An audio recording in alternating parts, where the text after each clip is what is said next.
जाओ।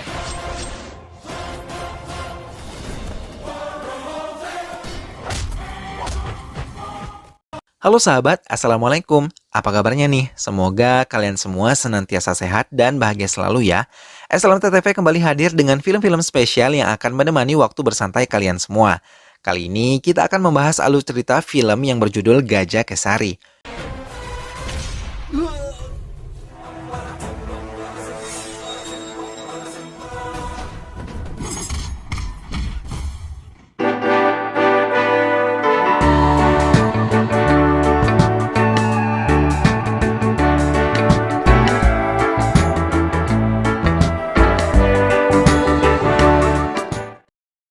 Perdana Menteri Shiva membawa Ramji, seorang pembunuh bayaran, mengunjungi anak buahnya.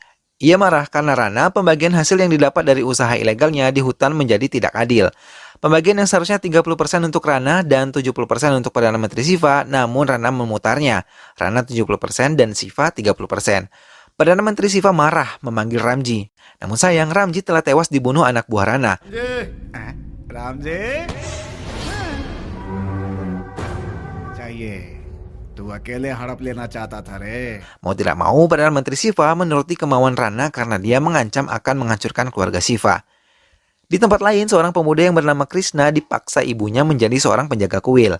Setelah membersihkan diri dan mengganti baju suci, seorang pendeta keluar didampingi oleh ayahnya, mengatakan bahwa Krishna adalah orang yang akan menggantikan dirinya menjaga kuil ini.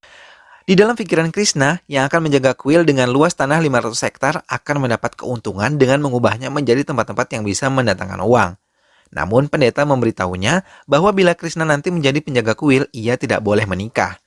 Mendengar itu, Krishna langsung mengundurkan diri. Pendeta menjelaskan dulu sebelum Krishna hadir di bumi, ibu Krishna selalu berdoa di kuil agar mendapatkan momongan dan berjanji akan menjadikannya penjaga kuil bila anaknya dewasa nanti. Krishna hanya terkejut memandang ibunya yang tersenyum. Jika ia tetap menolak, maka Krishna harus membawakan seekor gajah menggantikan dirinya menjaga kuil ini. Di rumah, Krishna berselisih paham dengan ibunya yang terus memaksanya menjadikan dirinya seorang penjaga kuil. Setelah protes yang tidak didengar ibunya, ayahnya pun datang membujuknya agar mau menjadi penjaga kuil. Krishna tetap menolak karena ia masih ingin menikah dan mempunyai anak-anak. Ayahnya pun menceritakan kepada pendeta. Pendeta hanya berkata Krishna masih terlalu muda, masih mengikuti rasa duniawi yang bisa merusak masa depannya. Pendeta mengatakan lagi bahwa perubahan dalam diri Krishna hanya bila Tuhan mengetuk hatinya. Krishna bersama teman-temannya ketika bersantai melihat berita di TV yang memberitakan bahwa polisi menangkap pencuri emas sebanyak 20 kg. Melihat itu muncul ide mereka untuk menyusup ke kantor polisi dan mencuri emas tersebut. Namun sesampainya di kantor polisi, Krishna dan teman-temannya malah bertemu dengan pencuri lainnya. Krishna mengajak mereka bekerja sama, namun mereka menolaknya. Akhirnya mereka bertengkar hingga membangunkan penjaga di kantor polisi dan menangkap kelompok pencuri sesungguhnya. Beberapa kali Krishna mendapat keberuntungan setelah teman-temannya mendapat banyak kesialan, membuatnya berpikir untuk menyelesaikan urusan dengan kuil dan juga pendeta. Krishna memutuskan untuk mencari seekor gajah yang akan dilatihnya dan membawanya ke kuil. Krishna pergi ke hutan daerah Anagudida, namun di perjalanan ia bertemu dengan Rana. Tapi Krishna segera meninggalkan Rana yang hanya diam ketika ia bertanya. Tiba di pos penjaga hutan tersebut salah paham mengira Krishna adalah kepala pos baru mereka. Krishna menjelaskan bahwa ia ke hutan itu untuk mencari seekor gajah, namun tidak seorang pun dari mereka mendengarnya. Setelah urusannya runyam, dia menjelaskan namun penjaga-penjaga pos tersebut tetap bersikeras Krishna adalah kepala pos baru. Krishna lalu pergi meninggalkan pos tersebut. Ternyata anggota pos tersebut berubah pikiran dan mau membantu Krishna. Namun karena kesal, Krishna berlari. Namun sayang ia terpeleset dan jatuh tercebur di sebuah sungai. Di dalam sungai yang terdapat banyak ikan, ia terkejut karena melihat seorang gadis cantik yang tengah berenang. Ternyata setelah Krishna naik ke permukaan, dia berjumpa dengan gadis yang sama. Ternyata gadis itu nyata, bukan halusinasinya. Krishna menggodanya, malah gadis tersebut meninggalkan Krishna sendirian di dalam sungai. Saat melangkah, Krishna kembali dengan polisi-polisi hutan. Mereka berubah pikiran dan mau membantu Krishna asal ada bayarannya. Tiba-tiba salah satu dari mereka menarik kalung yang melingkar di leher Krishna. Melihatnya, Krishna membiarkannya saja. Krishna diantar masuk ke perkampungan yang berpenduduk asli daerah tersebut. Krishna menjelaskan maksud kedatangan ia ke desa ini. Dua orang penduduk desa melaporkan kedatangannya kepada ketua adat. Setelah ketua adat mau menerimanya, Krishna diantar ke kamarnya oleh seorang warga. Warga tersebut mengira Krishna adalah orang suruhan Rana yang menyamar untuk menghancurkan desa ini lagi. Tanpa diduga, Krishna bertemu kembali dengan gadis yang ia temui sebelumnya di sungai. Warga desa mengatakan Krishna harus berbagi kamar dengan Meta yang merupakan nama gadis tersebut yang bekerja sebagai perawat di desa itu. Keesokan harinya, Krishna memasuki hutan melihat keadaan gajah yang ada di sana. Warga desa mengantarkannya ke tempat kawanan gajah yang biasa berkumpul. Krishna akan memilih gajah, melatihnya selama 3 bulan, dan mengantarkannya ke kuil. Selesai sudah, pikir Krishna, sambil memperhatikan satu persatu gajah di depannya. Namun, saat sedang mengintip kawanan gajah, tiba-tiba gajah yang bernama Karlingga datang mengejar Krishna dan teman-temannya. Krishna berlari sementara kedua temannya sudah naik ke atas pohon. Saat berlari, Krishna tersandung dan jatuh. Melihat kesempatan itu, Karlingga ingin menginjak tubuh Krishna. Namun lagi-lagi keajaiban terjadi.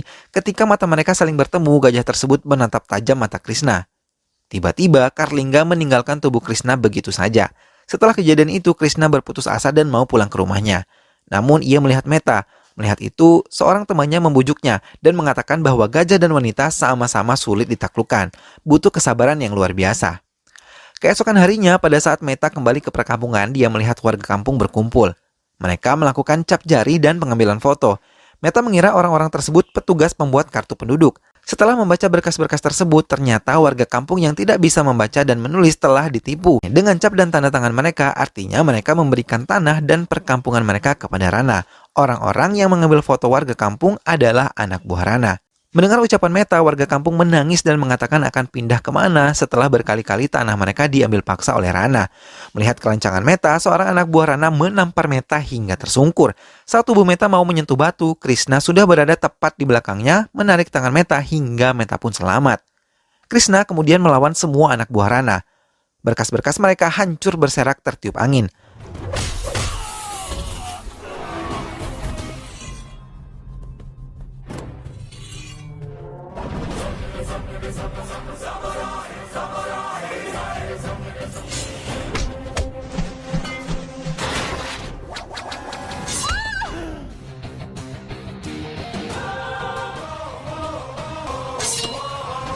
Mereka yang berhasil dikalahkan Krishna melapor kepada Rana, dan Rana memerintahkan untuk menyelidiki siapa Krishna sebenarnya.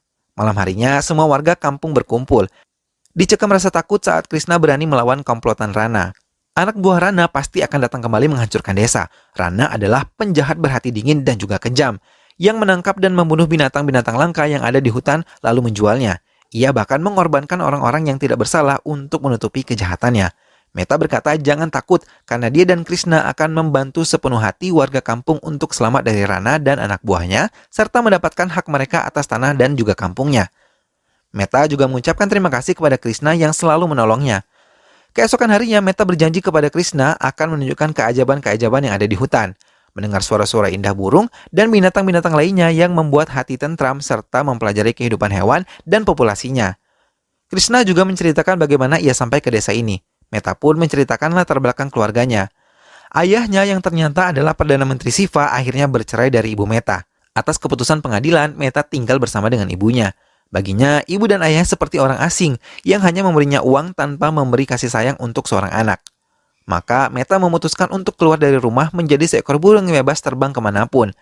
Tinggal di hutan bersama dengan penduduk asli, berbaur dengan adat istiadat yang kental, serta kebaikan tulus mereka membuat Meta merasa menemukan inilah keluarga sesungguhnya. Saat akan kembali ke perkampungan bersama Meta, Krishna diserang kembali oleh kelompok Rana. Awalnya, Krishna kewalahan menghadapi mereka.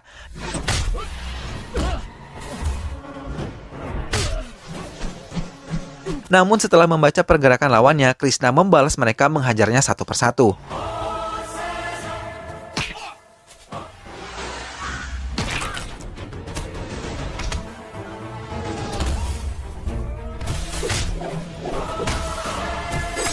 Namun saat lengah, Krishna dihajar di bagian samping mengenai kepalanya mengakibatkan Krishna pingsan. Kesempatan ini digunakan oleh Salva, orang kepercayaan Rana, untuk menusuk Krishna. Tiba-tiba pasukan gajah datang membubarkan kelompok Rana. Meta merawat luka yang diderita Krishna dengan baik. Warga kampung merasa aneh. Karlingga merupakan gajah liar dan kuat, yang biasanya selalu menyerang orang asing, bahkan warga kampung pun terkadang diserang olehnya. Kini Karlingga membantu Krishna bahkan membawa sekelompok gajah. Krishna pun berpikir demikian dan merasa heran. Setelah merasa pulih, Krishna menemui Karlingga, mencoba untuk menjinakkannya dan berteman dengannya. Tak butuh waktu lama, Karlingga mau berdamai dengannya dan menjadi teman akrab Krishna. Pada hari ulang tahun Meta, Krishna membuat kejutan kecil dengan membuat kue ulang tahun dari buah-buahan. Meta merasa terharu dan bahagia karena belum pernah mendapat perhatian begitu dalam. Krishna tidak lupa mengajak Karlingga dan memberitahu Meta bahwa dia sudah berteman baik dengan Karlingga. Krishna juga mengabari ayahnya bahwa dia berhasil mendapatkan seekor gajah gratis tanpa membayarnya. Rana benar-benar marah mendengar tentang Krishna yang mampu menaklukkan Karlingga.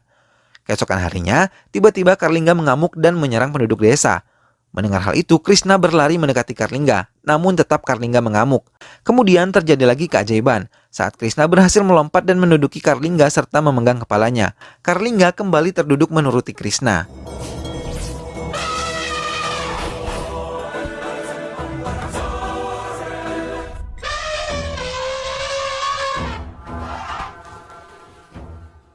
Warga kampung merasa heran dan terkagum-kagum terhadap Krishna.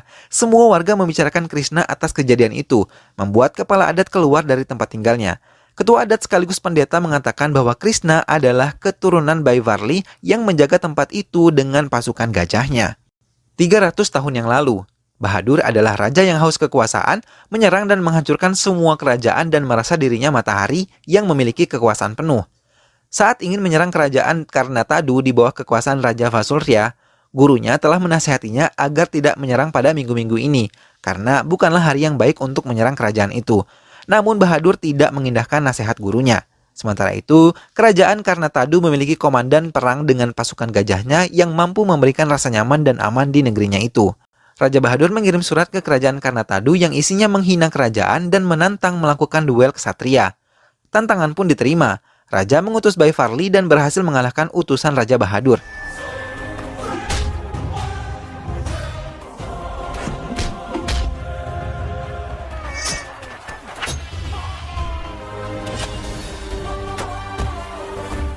Baivarli mengatakan bila ada yang merusak harga diri tanah airnya, maka ia akan membela sampai titik darah terakhir. Baivarli juga memberi waktu 2 hari untuk Raja Bahadur meninggalkan kerajaan itu. Namun Bahadur bukan mundur, malah menyusun rencana dan menarik Perdana Menteri kerajaan tersebut untuk mengkhianati kerajaannya dan memberitahu semua seluk-beluk kerajaan tersebut serta sistem keamanannya. Perdana Menteri yang bernama Archbishop memberi info, lebih baik menyerang esok hari ketika gerhana matahari tiba karena semua penduduk pergi ke kuil untuk berdoa dan hanya beberapa penjaga yang berjaga. Saat sedang berjaga, Baivarli diberi madu oleh temannya yang ternyata mengkhianatinya. Penjaga tiba-tiba diserang oleh pasukan berpanah. Baivarli terkejut ketika melihat Perdana Menterinya yang memimpin pasukan musuh untuk menyerang Baivarli. Perdana Menteri mengatakan bahwa nanti dia yang akan memimpin negeri ini setelah kerajaan ini berhasil dihancurkan. Madu yang diberikan kepada Baivarli adalah madu yang mengandung racun yang mengakibatkan dia muntah darah. Baivarli tetap berdiri berani tanpa merasakan racun yang menjalar ke tubuhnya karena baginya melindungi tanah air adalah harga dirinya. Baivarli terus menyerang sendiri pasukan musuh. Tiba giliran Perdana Menteri menerima pembalasan Baivarli. Archbishop dibunuh dengan cara ditusuk oleh Baivarli. Saat Baivarli akan diserang oleh pasukan pemanah musuh, gajah peliharaan Baivarli yang bernama Manamara memasang tubuhnya hingga beberapa anak panah mengenai tubuhnya dan ambruk di medan perang.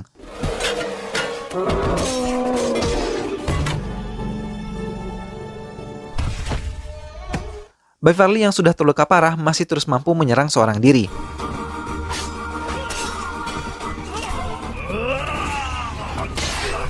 Namun, racun dan luka tusukan di sekujur tubuhnya membuatnya semakin lemah. Akan tetapi, hal tersebut tidak menyurutkan semangatnya. Pada saat gerhana matahari tiba, Raja Bahadur turun langsung menyerang tubuh lemah Baivarli dan melukai seluruh tubuh Baivarli.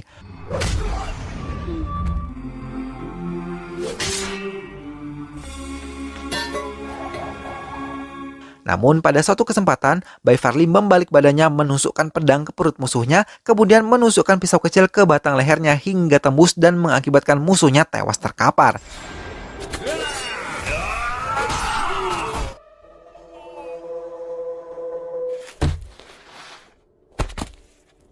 Baivarli menangisi kematian Manamara yang sama-sama berjuang melindungi negara ini sampai titik darah penghabisan.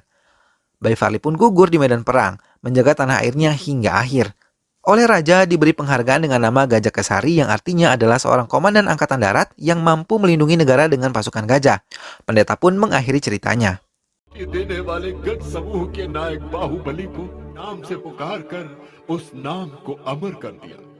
Ketua adat sekaligus pendeta berharap dapat terus melindungi kampung ini yang merupakan keturunan Gajah Kesari.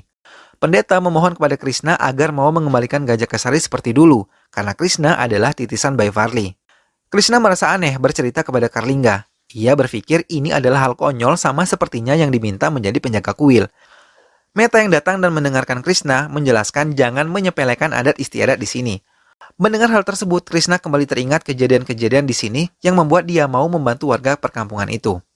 Meta mendatangi kantor pemerintahan dan meminta agar membantu warga kampung yang tinggal di atas bukit untuk membebaskan tanah mereka yang diambil Rana. Namun, kepala pemerintah menolak. Krishna yang berada di sana mengatakan bahwa kepala kantor pemerintah kabupaten bisa duduk di tempat enak seperti sekarang ini adalah 75% suara rakyat. Maka rakyat harus benar-benar dibantu. Jika tidak bisa mengatasi, ganti semua petugas yang bertugas.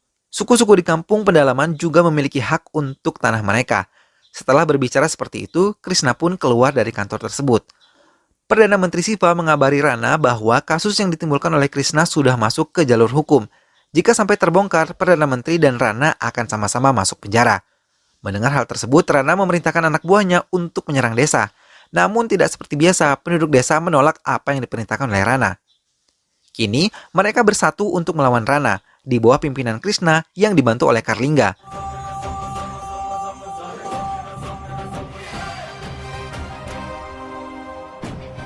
Pasukan Rana pun pergi meninggalkan kampung tersebut. Namun, tanpa diduga, Rana berhasil melukai Karlingga. Krishna berlari dan menangis di hadapan Karlingga. Krishna memeluk Karlingga memintanya untuk bangkit. Karlingga tidak mampu bangun, hanya meneteskan air mata. Kemudian datang Rana yang turun langsung memimpin penyerangan ke Krishna setelah melihat Karlingga tidak berdaya. Rana terus mengolok-olok Karlingga, membuat Krishna kesal dan mengatakan bahwa dia akan melindungi Gajah Kesari sampai titik darah penghabisan.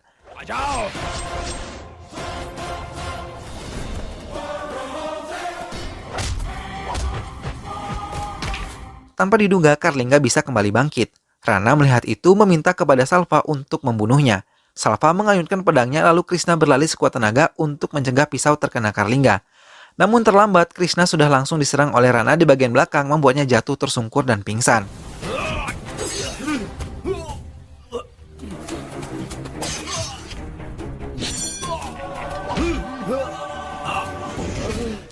Rana kemudian mendatangi kampung dan melempar tubuh Krishna.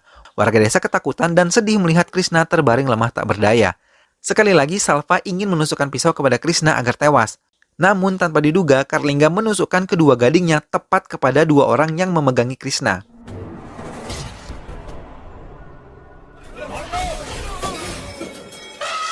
Kemudian Karlingga membunyikan semua lonceng dan menghentakkan kakinya sebanyak 3 kali di sebelah tubuh Krishna. Keajaiban pun kembali terjadi. Krishna bisa bangkit kembali menyerang dengan berani ke seluruh pasukan Rana seorang diri.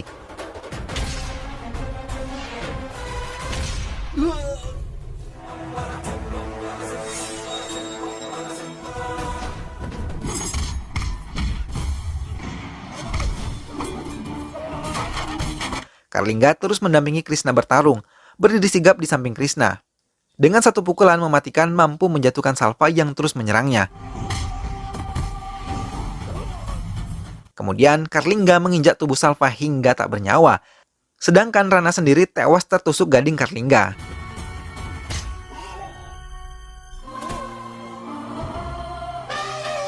Setelah menyelesaikan semuanya, pendeta dari kuil dan ayahnya datang mengatakan jika Krishna tidak mau menjadi penjaga kuil, namun tetap tinggal di kampung Gajah Kesari itu, maka sama saja. Sama-sama melindungi dan menghabiskan sisa umurnya untuk hal kebaikan. Namun, Krishna masih bisa menikahi Meta. Akhirnya, Meta dan Krishna meminta restu pendeta kuil untuk menikah. Pendeta pun merestui dan memberkati kehidupan Meta dan juga Krishna. Film pun berakhir dengan bahagia. Nah, seru banget kan pertarungan Krishna yang ditemani oleh Gajah Karlingga? Benar-benar film yang layak untuk ditonton nih. Ya kan sahabat? SLMTTV masih punya banyak stok film lainnya yang juga sama serunya loh sahabat. Makanya patengin terus channel SLMTTV ya. Ingat juga untuk selalu klik like, komen, share, dan juga subscribe. Terima kasih sudah menyimak video ini sampai habis. Sampai ketemu lagi di video-video selanjutnya. Wassalamualaikum.